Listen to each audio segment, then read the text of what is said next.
નમસ્કાર, આપ જોઈ રહ્યા છો સ્પાર્ક ટુડે ન્યૂઝ. સમાચાર સુરતથી મળી રહ્યા છે. નવરાત્રી દરમિયાન સુરક્ષા વ્યવસ્થાનું મુખ્યત્વે ધ્યાન રાખવામાં આવશે. સુરત પોલીસ દ્વારા પણ કોઈ કચાશ છોડવામાં નથી આવી. શહેરમાં નવરાત્રી દરમિયાન કાયદો અને વ્યવસ્થા જળવાઈ રહે તેમજ આયોજકો પણ નિયમોનું ચુસ્તપણે પાલન કરે તે માટે સૂચન કરવામાં આવ્યા. સુરત શહેર પોલીસ કમિશનર કચેરી ખાતે પોલીસ કમિશનર અનુપમસિંહ ગહેલોતની અધ્યક્ષતામાં એક મીટિંગનું આયોજન કરાયું. મીટિંગમાં આયોજકો ઉપરાંત શહેર પોલીસના અધિકારીઓ પણ જોડાયા હતા. મીટિંગમાં આયોજન સ્થળ પર કઈ પ્રકારની તૈયારીઓથી માંડીને सुरक्षा व्यवस्था मुद्दाओं पर चर्चा કરવામાં આવી હતી. आज माननीय सीपी सर की अध्यक्षता में जितने भी गरबा के आयोजक हैं उनके साथ में और सारे सीनियर अधिकारी की हाजिरी में मीटिंग हुई.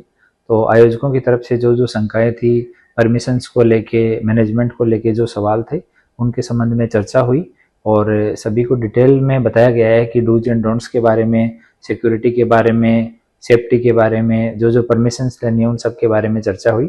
और सारे हम सूरत पुलिस परिवार जो है वो एकदम प्रतिबद्ध है कि शांतिपूर्ण तरीके से और सुरक्षित तरीके से गरबा का आयोजन सूरत सिटी में हो.